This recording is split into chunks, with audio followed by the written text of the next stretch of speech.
Welcome to the panel titled Moldova After the Elections, Hope for European Union Membership, ? As you are all aware, we are beginning this panel with good news.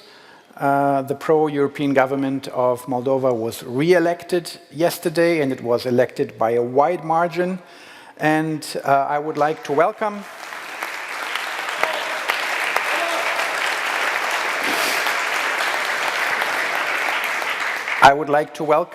Deputy Prime Minister Cristina Gherasimov, and once again, congratulations to your victory, and we are all eager to hear your keynote speech. Thank you for joining us.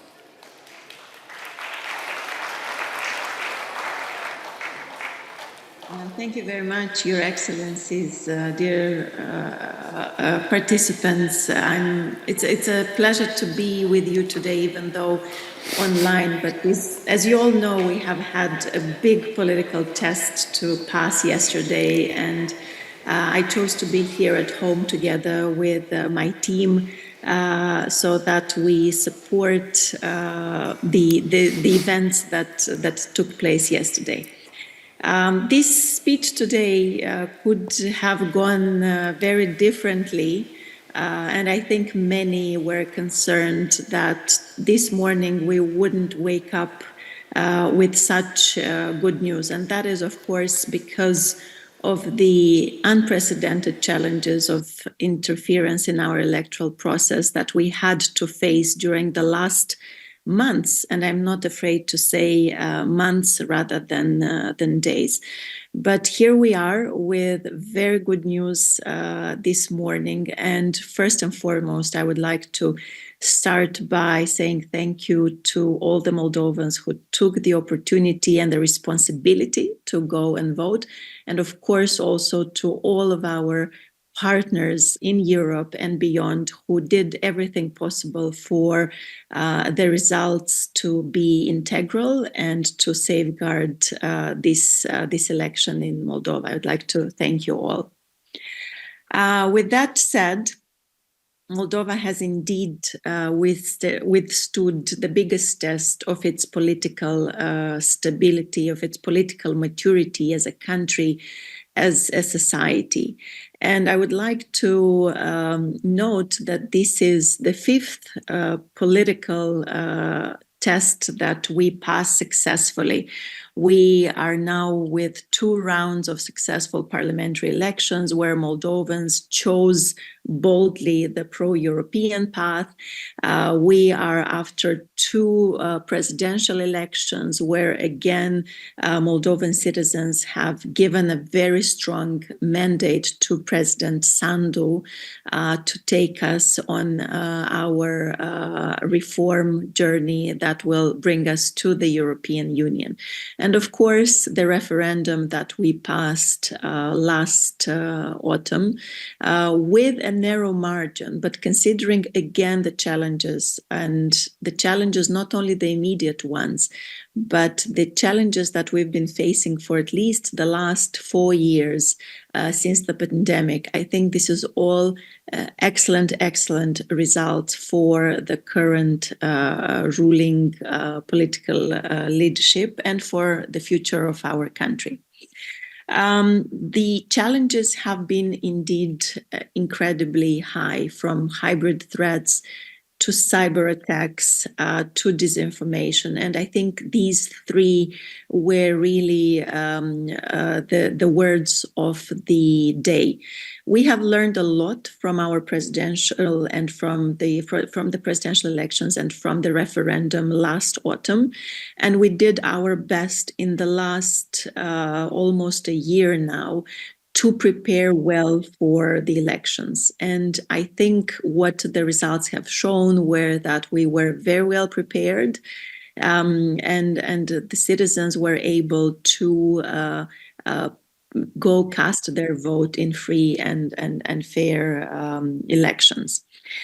Here, I would like to say that even though I'm not a member of the current ruling party, I fully support the political views and values that they promote. And here we take with full responsibility this second mandate that we received from the citizens yesterday night. I'd like to share with you a little bit of the results. We had a little bit over 1,600,000 Moldovan citizens who casted their vote both in the country and abroad. That is a little bit over 52% of the Moldovans with the right to vote who came out to cast their vote. What we see is that political party Action and Solidarity, the ruling party, has managed to secure a safe majority in parliament for a second time. And that puts a lot of responsibility on us to be able to deliver in the next years. So what we see in the parliament today is 5 parties who made their way. The Party Action and Solidarity will have 55 seats out of 101. And then we have the Patriotic Bloc, which is composed of a group of political parties formed of communists, socialists, that took a little bit less than 25%. And then we have 3 more parties that barely made it, but they made it through the threshold.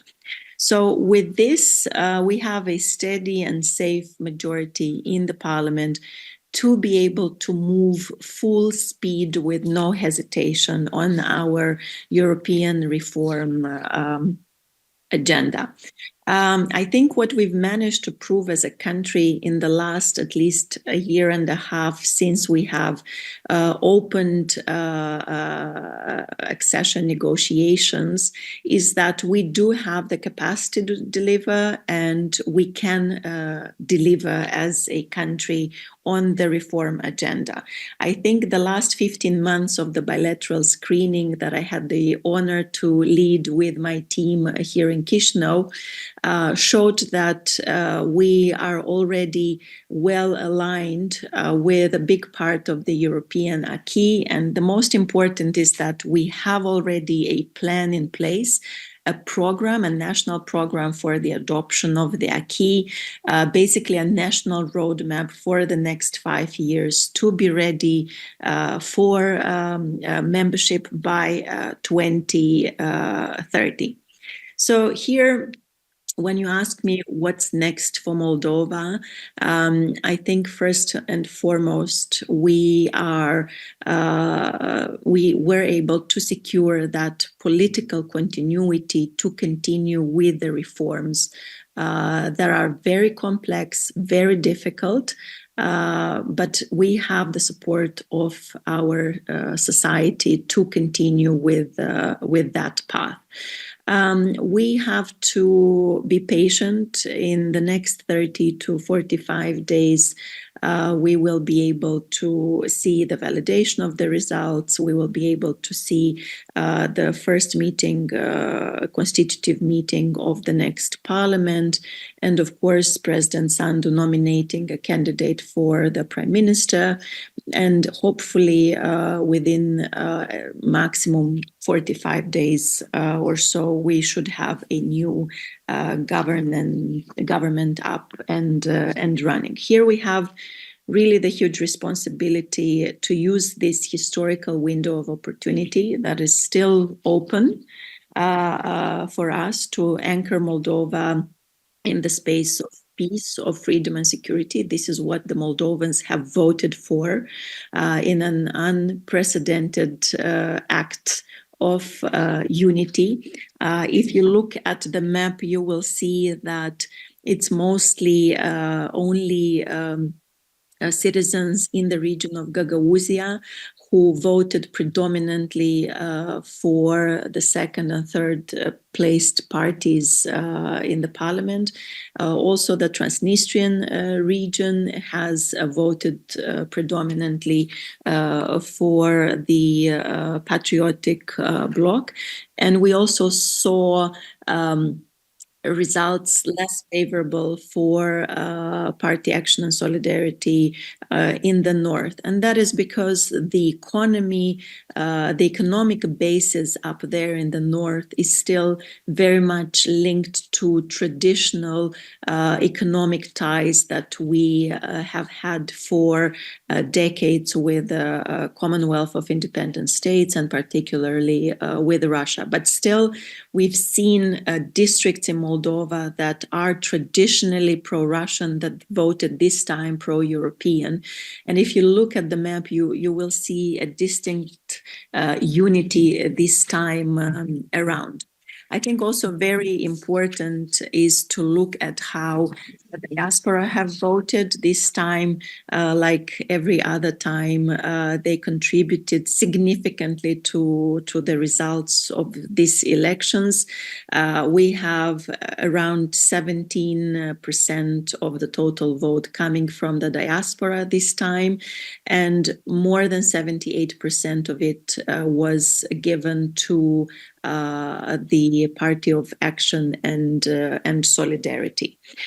So we see a very steady support on behalf of our diaspora. I also think we have good news from the Transnistrian region, even though a bit more than 50% went for the socialist and communist political bloc of parties. We still see 29.89, basically 30%, have voted from that region for the Party Action and Solidarity. And that says that 1/3 of the residents in the breakaway region of Transnistria see their future in the European Union. They understand the risks coming from the regional geopolitics and the security situation around us.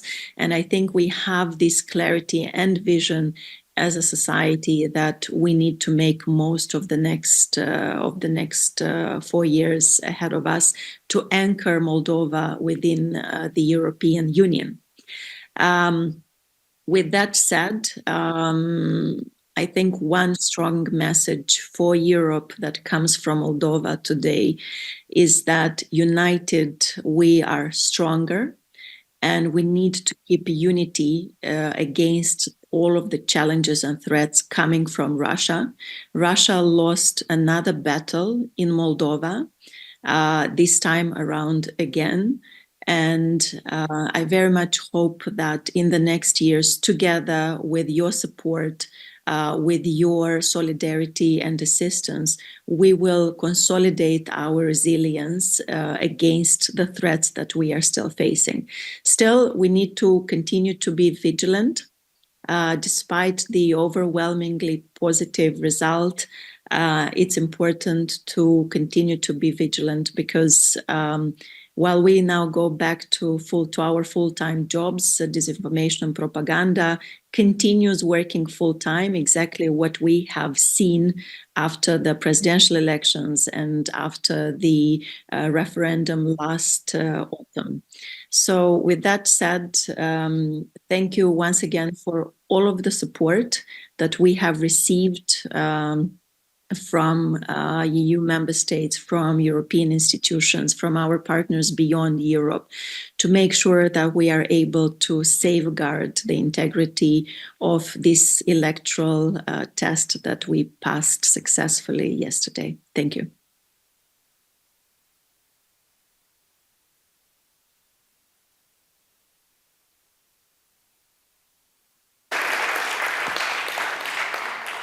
Thank you very much, Mrs. Deputy Prime Minister. I was told that you can even join us for a couple of minutes for the Q&A session, so I would not waste any time. I will later introduce the other panelists and would like to engage with you. You just said in your speech, Russia lost another battle yesterday. Is Russia going to accept this defeat? How is the atmosphere right now in Chișinău? Igor Dodon, one of the opposition leaders yesterday said, he said it a couple of times, but he yesterday repeated, we will have a protest meeting. Are you afraid of any unrest, or is your victory so clear that the opposition has understood it doesn't make any sense for them to claim the elections were stolen and such? We've seen from the parties that passed the threshold, including Alternativa Bloc, we saw yesterday statements of acceptance of the results, but indeed in the last couple of months we saw the ground being prepared to portray these elections as being illegitimate, as being basically falsified. We still saw today a call for protesters to come join in front of the parliament, and we've seen exactly 10 minutes of that protest. And unfortunately, we also have evidence that many of these protesters were paid to come for these 10 minutes. So I think Moldova has proven very boldly that we are Europeans, that yes, we have economic problems and there are still very vulnerable citizens that need to be supported not to fall into the trap of these immediate small payments against for their show up for different protests. But I think considering the size of the crowd and the length of the protest, I think the results have been accepted by all opposition parties. Thank you very much. You made my job a little difficult because in your speech you basically already answered all the questions that I prepared, but I do have some left. You wouldn't remember, and why should you, but we met on 3rd of September in Chișinău in your office because I was in a group of German journalists who were invited by the Adenauer Foundation for a couple of days for very interesting meetings, among them meeting you. And actually, when I remember our talk, and I just went through my notes yesterday again from that meeting, you were cautiously optimistic, but maybe more cautious than optimistic, and you were not excluding at the time if things go bad, we might have to go to a coalition and there is no natural partner. So I have a very easy question for you now. Quite obviously, PAS, your party, I'm not your party, but the party you work with, exceeded expectations. What are the reasons? Very easy question. Indeed, and I remember very well our discussion a few weeks ago in Chișinău. We were very much cautious, and yesterday evening even we were still very cautious because we've seen tactics being unfolded in Chișinău, in Moldova, at the highest level. We saw illicit vote buying. We saw millions of Moldovan lei in cash traveling, through villages, basically preparing this money to pay out those who were ready to sell their votes, but also those who were ready to come out and protest today. We've seen young people being trained in countries outside, so basically in Serbia, to then, be violent on the day after the elections. We've seen a lot of preparation to delegitimize the result of this election and to use violence as well. So that coupled with the economic volatility that our citizens still face, especially in rural communities, made us very, very cautious about how the results would turn today. So what did we do? I think we've learned the lessons from previous autumn. Our law enforcement authorities worked very, very hard to prevent these schemes that were put in place from being materialized. We have improved our legislation to sanction those active and passive bribery receivers and transmitters as well. And I think we've managed as a society really from artists to journalists to civil society activists to be hyperactive in the last months and to communicate about the importance of this particular election in this particular moment for us, when we have this historical opportunity ahead of us to work on our EU accession. And I think going from door to door, day by day, being very active on social media, preventing a lot of the schemes that were put in place to be activated at the right time. Our police did an incredible job during the last couple of months. And especially the last few days, many of them are still in the emergency cell, as we call it. They still didn't go to sleep.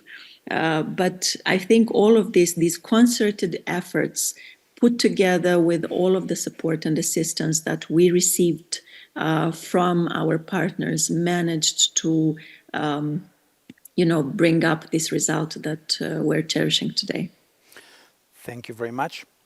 I hope you have time for 2 more questions. I know this is probably a very busy day and many people want to talk to you today, but of course we want to use the opportunity of having you here. I would like to quote one sentence from our meeting in Chișinău, which was largely off the record, but I think this sentence may and can go out. You will not hold it against me if it goes out in the public sphere. I asked you about expectation management towards the European Union membership, and because I cover the Western Balkans for 25 years for my newspaper, this is an exercise that will not necessarily make you optimistic with regards to enlargement. And what you said, according to my notes, is, well, we do not promise our citizens that we will be a European Union member by 2030, but rather that by 2030 we will be ready on our side to join the European Union. So this is the message that you are now communicating also? Yes, this is the responsibility on our shoulders now. We have on our side administratively prepared the ground for full speed and no hesitation for the very complex reforms we need to adopt, and we are ready to do that.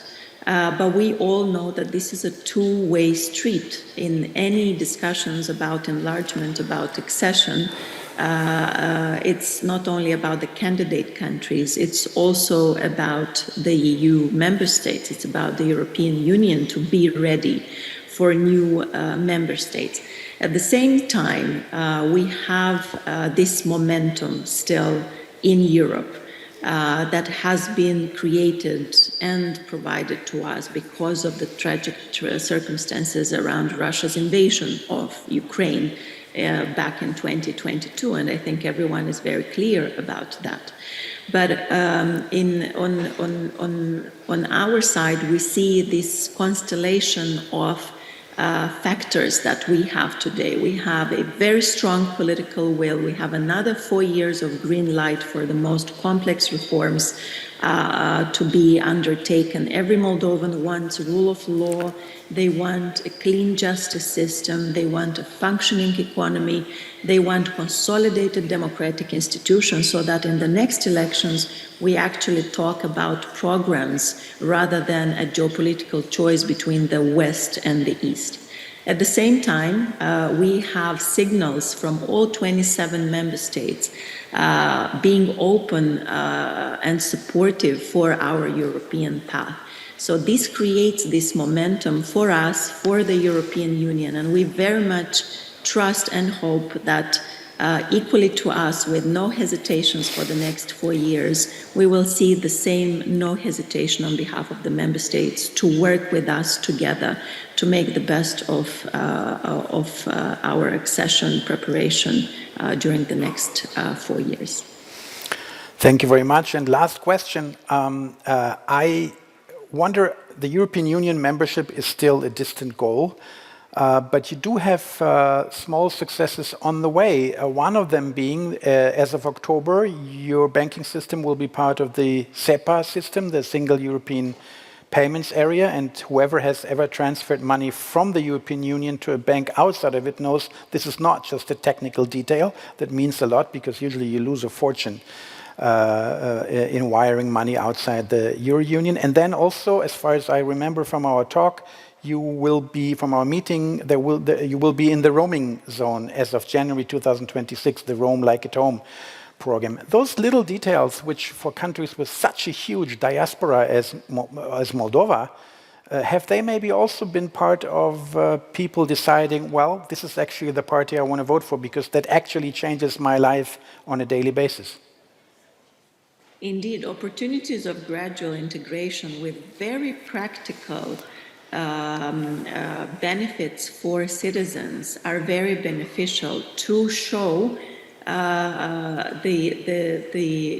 what it is like to be part of the European family, what it is to be part of the single market, what it is to be like almost a member of the European Union. So SEPA, the fact that we will pay less or almost nothing starting this October, has had a big impact. The fact that we will be joining from 1st of January next year, Roam Like at Home will have an important role to play as well. But we're also being provided by the Commission many more opportunities for gradual integration.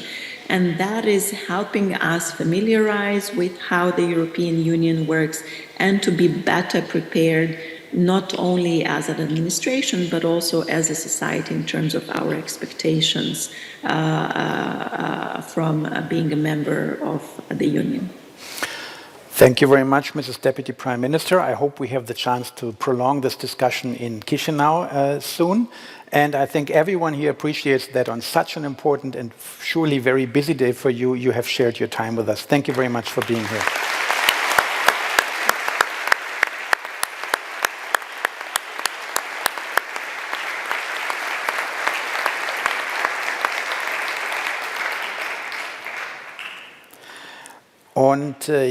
And I would probably switch to German now because we have another guest joining us from Chișinău.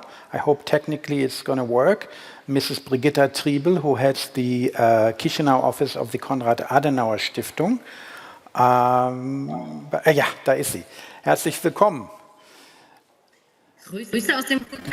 Welcome. Greetings from Chișinău, where everybody's in a good mood. Well, you see the timing is perfect in Salzburg. We knew when the elections would be. It was planned in January. We knew that PAS would win. That's why we are having this panel here today. So short time no see, because we just recently met in Chișinău on this wonderful journey that we had. I'd like to start with a general question.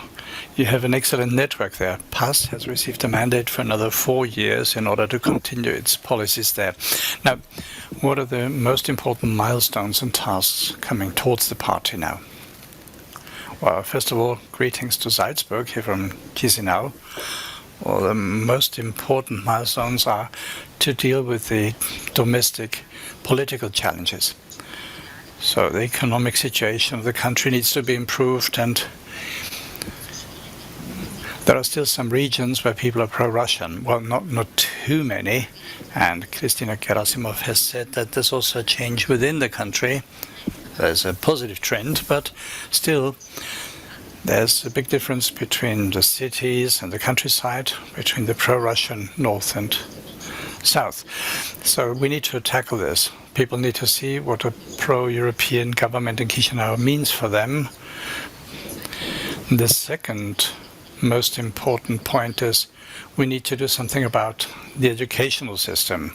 The other 50% of people in this country need to be brought on board, at least the young people. We need to talk to them about this information, and we need to offer them a future in their own country to make sure that they can study at their own universities and stay there. Another important point is the EU accession negotiations. That's a decisive issue in the coming 4 years. PAS won the elections with this promise, and now they need to deliver. I would like to come back to concrete points. even though you're in a celebratory mood, which is appropriate today, of course, we should also think about the things that lie ahead, the challenges that lie ahead.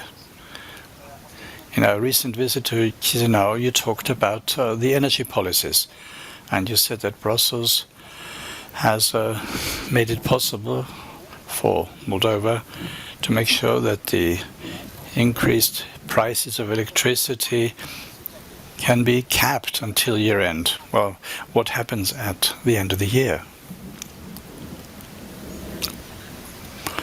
Well, I would like to briefly talk about your previous question. I forgot an important reform, namely the reform of the judiciary, because the judiciary reform has not been successful yet. And PAS won with this promise 4 years ago, their fight against corruption, against the oligarchs. And now one of the most important oligarchs is in prison just down the road. And now the judiciary needs to prove that they can fight oligarchy, that they can deal with corruption and eliminate it, and the people who had been responsible for corruption in the past decades, well, can be taken to court. You talked about the energy policy. Well, of course, all the support measures of the EU, and there were many support measures this year, they were also tailored to the elections. And now we'll see how we go forward. So I think that the new government in Moldova will try to keep on capping the energy prices, but still the government also invested in renewable energy sources. So there are some days in winter where 20% of the energy came from renewables here from Chișinău. High voltage power lines to Romania are almost completed. The changes in the US, unfortunately, delayed the completion of one of the most important lines, but we hope that we can continue with this project so that next year the energy prices can be brought down again. And this will become possible because the Moldovan energy grid will be connected to the one of Romania and the EU, right? Yes. So it will be almost exclusively connected to the EU and Romanian grid. But there's also some Romanian electricity in Transnistria. So there's a big high voltage plant there. Well, let's not go into technology too much, but this is also interesting. There's this gas power plant in a village where, well, in Transnistria, they got almost gas that was free of charge. So very cheap, and Transnistria benefited from that, but also the Republic of Moldova, because it got cheap electricity.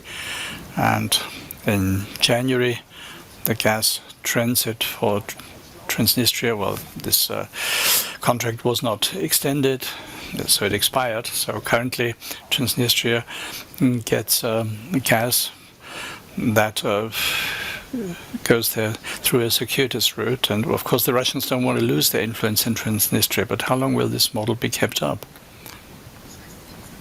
Well, I don't know whether it will be kept up for a long time, because if you look at the results from Transnistria, 30% for PAS, and just 10,000 people in Transnistria went to vote out of 300,000 people who lived there. Well, that means there were very few organized election efforts coming from Moscow or implemented by Tiraspol. So we're going to analyze this in the coming days. So in Tiraspol, they didn't have a problem with the PAS being re-elected, because they continue to be interested in the status quo, because Transnistria knows that with his higher electricity prices that they need to pay to Russia now, well, they can't survive for a long time. So at least they're keeping the door open to pro-European Chișinău, and they see what they can get there. Okay, thank you. I have a question on Plokhotjuk. I don't know how this works technically. Will you continue to be there during the debate, or will you be leaving us? Then I can ask the question later, because I think that's an important question you addressed here.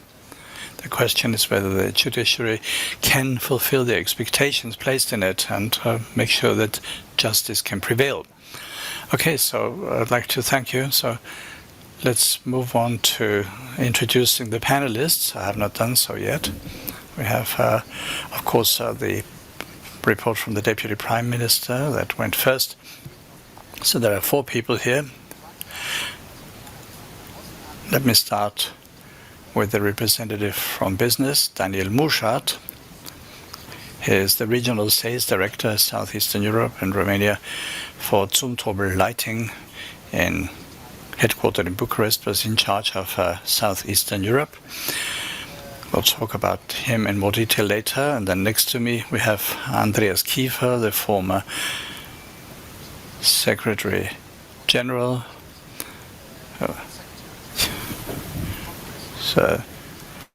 Council of Europe. Und dann haben wir Khatia Kikalishvili.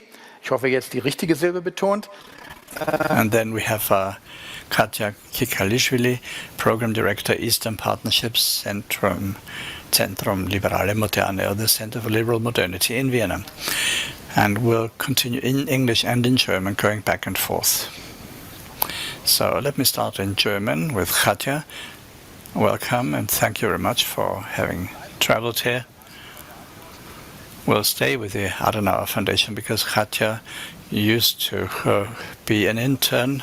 She had a scholarship for the Adenauer Foundation, and she likes some open words. I listened to a podcast of the Adenauer Foundation, so yet again, Adenauer. And you talked about Georgia, Moldova, and Russia, and you said that Russia is not a partner. Well, it's not a partner, of course. It's not an opponent. It's an enemy, and we need to act like this. I think this is quite appropriate. It is not always that we have such a clear language and clear words. We just saw that the Republic of Moldova could avoid the Georgian scenario. So the Russian enemy, to call him that, has been defeated. Maybe not finally, but at least on this Sunday. So what is different in Moldova than in Georgia? So why didn't it work in Georgia? Thank you very much. Thank you for the introduction. It is a great honor for me to be here and to be speaking to you. Yes, I'm very happy and I'm relieved that we don't have the same scenario as Georgia had. I'm from Georgia, I think you can tell by my name, but I'm a German citizen and a convinced European. And I also support the accession countries, especially Ukraine and Georgia and Moldova. As far as Georgia is concerned, well, the difference is that for almost 10 years now, we've had a pro-Russian government that showed its true face only after the war of destruction of Russia against Ukraine. The current regime in Georgia always had said that they're pro-European and the voters had believed in them. After 2022, when Ukraine, Georgia and Moldova applied for candidate status, the Georgian government did so as well. And the EU decided that Georgia should also be attributed the status of being a candidate country. And this was a gift to the population, to the pro-European population, which since the 28th of November of 2024 has daily been out in the street in Oosterwelle Avenue in order to demonstrate for the European future of the country. Congratulations to Moldova. They are very lucky. They should be lucky that they have a pro-European government and a government that is not corrupt. That's very important to emphasize, because in Moldova there were times when the government said that they are pro-European, but they weren't, if truth be told. So that goes to show that the idea of the European Union, and here I'm turning to the young people in the room, there are many young people in the room, it is very strong in the candidate countries. Now, if you compare this with the Balkan states, since 2022, these three countries have been candidate countries, and of course they're not as disappointed as the Western Balkan states. But of course there are also completely different geopolitical times that we're living in. And let me emphasize that Russia is playing a big role here in the region, as you mentioned in your podcast. So it's clear as daylight. Russia doesn't want to give up its influence in the region. So basically, Georgia has been conquered from within by Russia. It's a bitter truth, and I'm expressing it here. There's no doubt about this. But there are great proponents, as we've seen in Moldova, we're seeing it also in Ukraine and Georgia, within the population who are ready to fight for their freedom. And this freedom, of course, is directly linked with the European Union accession. And they're going to continue this democratic fight in all the countries, in Ukraine, during the war, until the last breath, as Moldova proved, and we keep on fighting too in Georgia, even though there's no light yet at the end of the tunnel, but we know that freedom doesn't come for free. We need to fight for it. Thank you.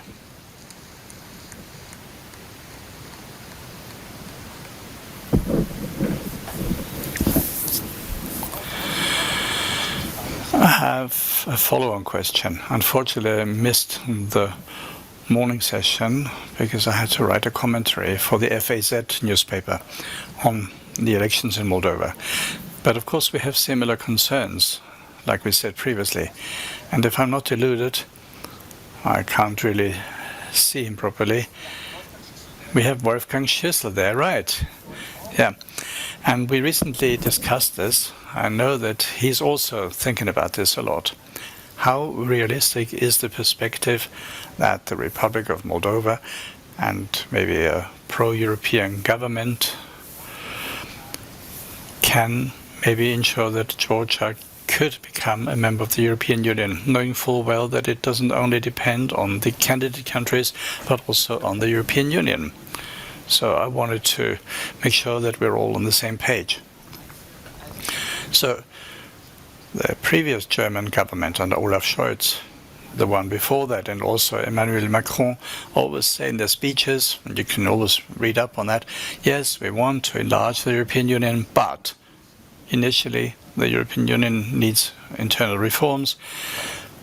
And Scholz has said it quite clearly, as well as other politicians who are saying the same thing behind the scenes. That means that the principle of unanimity for certain decisions, such as foreign policy decisions, needs to be abolished. And all those who know the EU, and I'm not one of those, but the people who are really in the know are saying that this is highly unlikely that this principle of unanimity will be abolished in the near future, because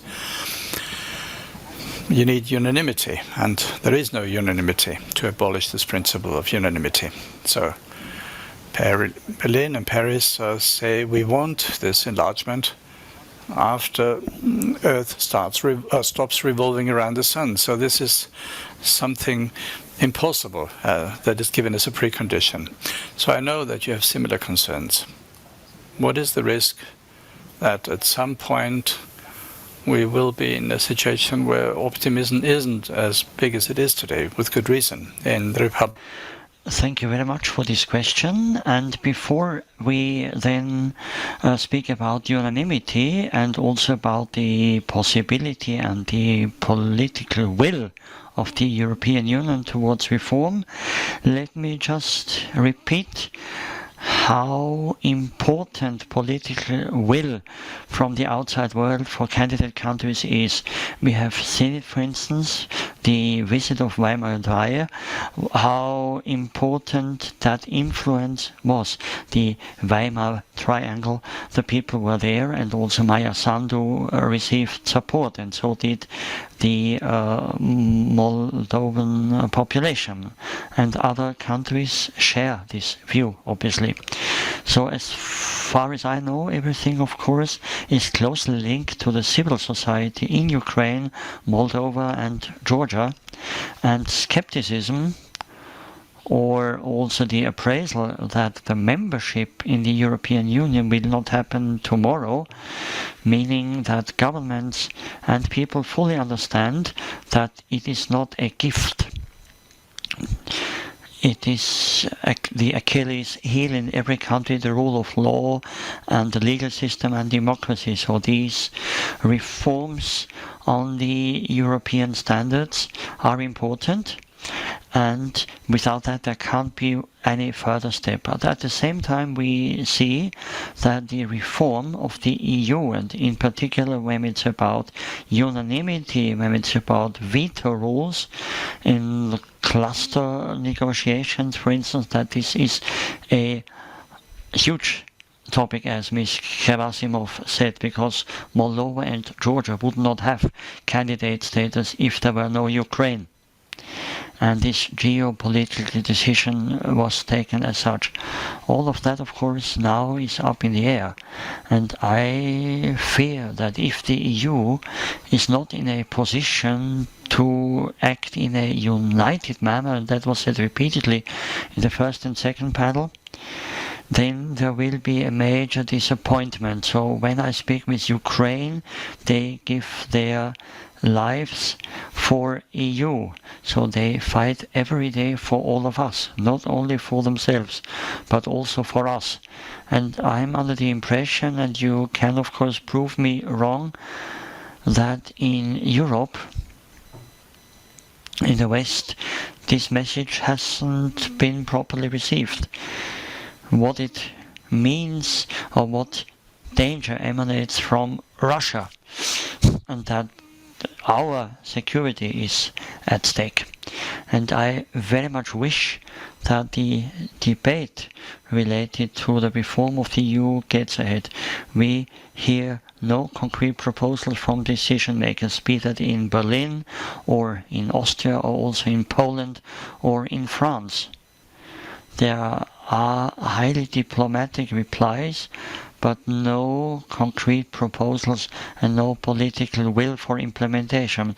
If that means that, again, Hungary and maybe some other member states late this year, in October there will be the reports, the progress reports of reforms in the cabinet countries, and then of course the European Council will decide whether they get ahead or not.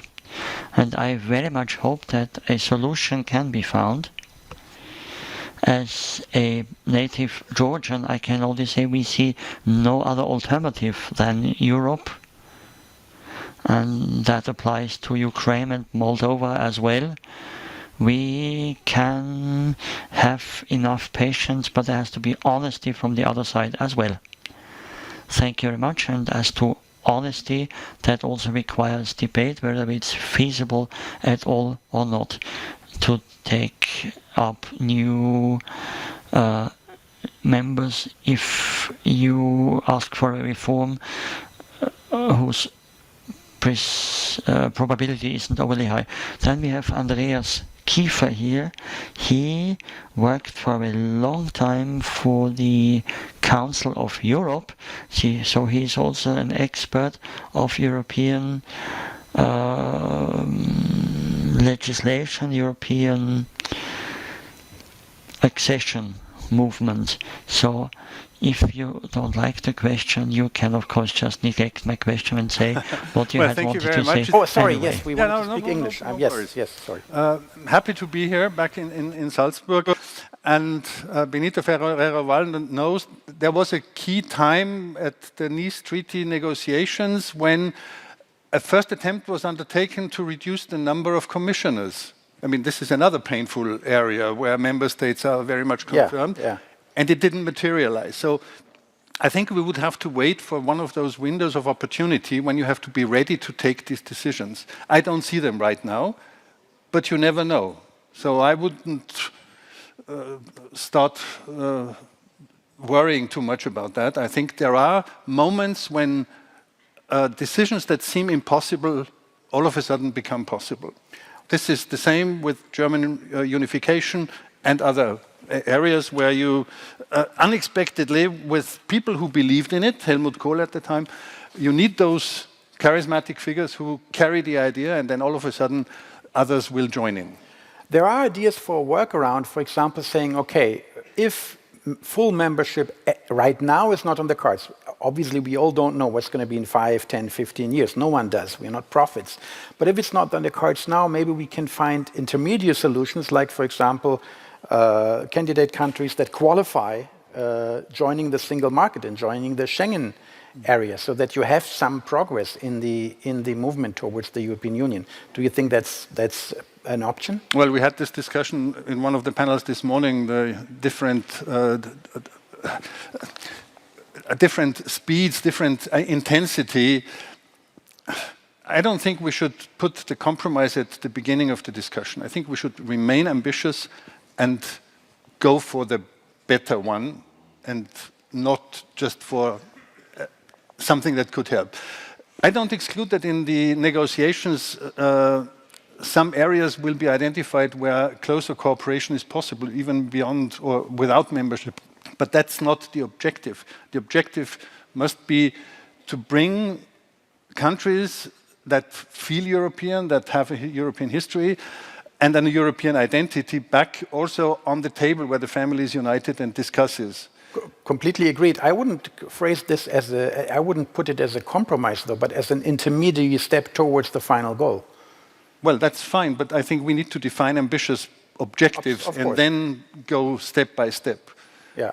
Okay, joining Schengen is quite ambitious. I think you need. Well, with SEPA, you have it already. So there are technical, but areas that are really very tangible for the people that encourage them to keep the long breaths. I was in Chișinău end of June, early July 2014. That's when the association agreement was signed, and people were in the street enthusiastic and say, yes, we made it. And we had to tell them, well, wait a minute, you have made an important step, but now the painful process of adaptation begins. And as a German, as a French, as an Italian, you have no idea how painful the adaptation of domestic legislation is to get everybody on board to transform what you have.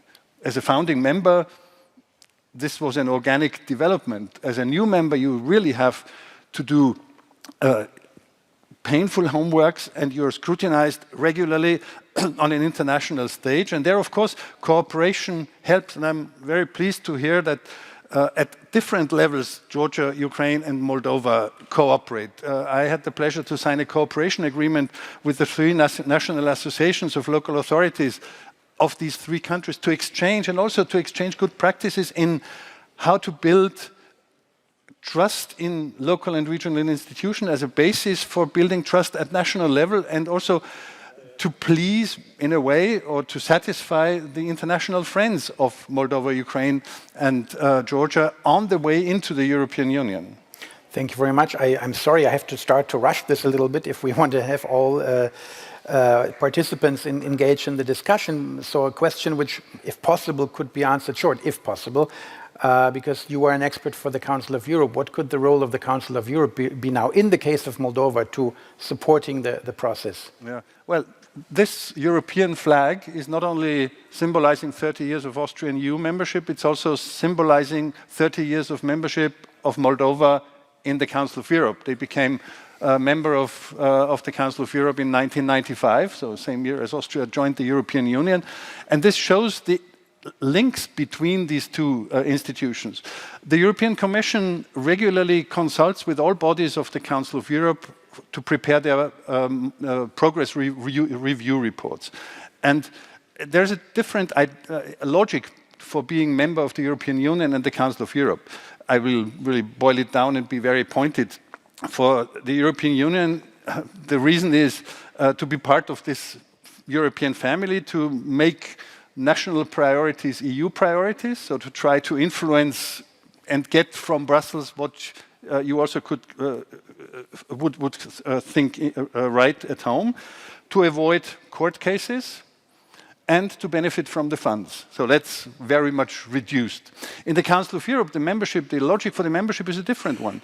You join an organization which has standards and values, and more than 200 conventions which have to be ratified. And in a strategic triangle of standard setting, that's these conventions. Moldova ratified more than 100 of the 207. Secondly, there is monitoring. You know, when an independent monitoring body is coming to your country, you're not really always comfortable. But that's what you agreed. You wanted to become a member that implements the standards, and you're getting the mirror every once in a while, and then it shows you where the improvements have to be done. And then the third part of the strategic triangle cooperation, the Council of Europe offers to member states technical, legal, educational and other assistance, very much funded with means from the European Union. The European Union is one of the major donors for Council of Europe activities to improve democracy, human rights and the rule of law in candidate countries. Thank you very much. This was an astute and fast answer, because we have one participant who didn't have a chance to say anything at all so far.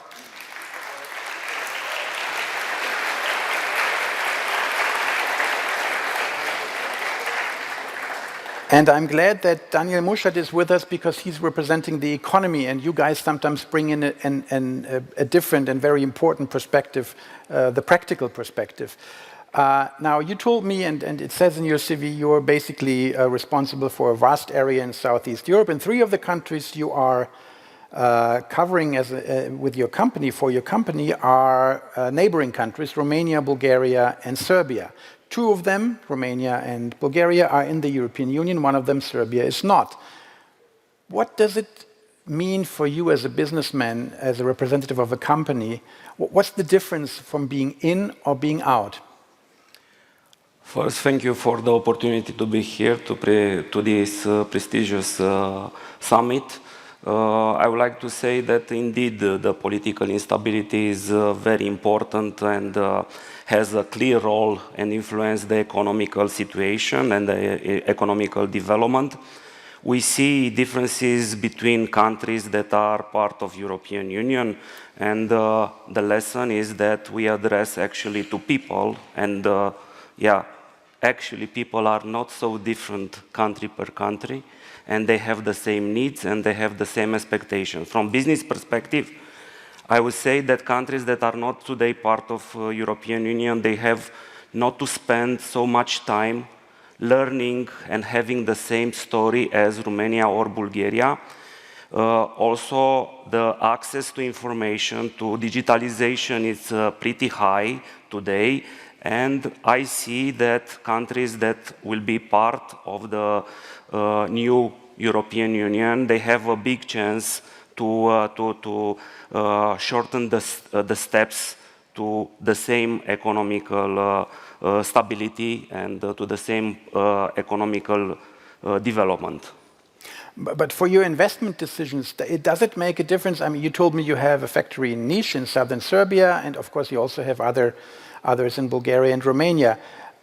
So obviously you decided, okay, Serbia is not a member of the European Union, but we still see opportunity there. What's the difference from a business perspective for investing or not investing? There are differences, but you know, I'm representing a company with 75 years experience in lighting, an Austrian producer. And we discovered that our clients, they have the same needs. It's very important to stay closer to them. It's important to give them from your experience, and they will absolutely know. They demonstrate that they learn fast. And that's why the European standards also in our business are very well accepted by the countries that even if they are European Union, even if they are not in a European Union. I'm just asking because the Chamber of Commerce in Serbia, for example, in Belgrade, the Serbian Chamber of Commerce, told me they did a study how much revenue is lost because of the simple fact that trucks that are entering the European Union via Hungary have hours and hours of waiting times which otherwise they wouldn't have. For example, when they have to refrigerate certain agricultural projects. So really, I don't want to name the number because I don't remember it exactly, but those were hundreds of millions of euros over the years that are lost in potential revenue because of the country not being in the European Union. businesses are demonstrating that they are very clever and they are following, let's say, the political decisions. I'm not talking about Serbia, but I would like to say that immediately after, let's say, Romanian integration in Schengen, we see major investments in transportation, in logistics, and also, let's say, the route from Greece, also Romania and Bulgaria are quite strong. So I would say that the business is quite easily adopting or adapting to the environment.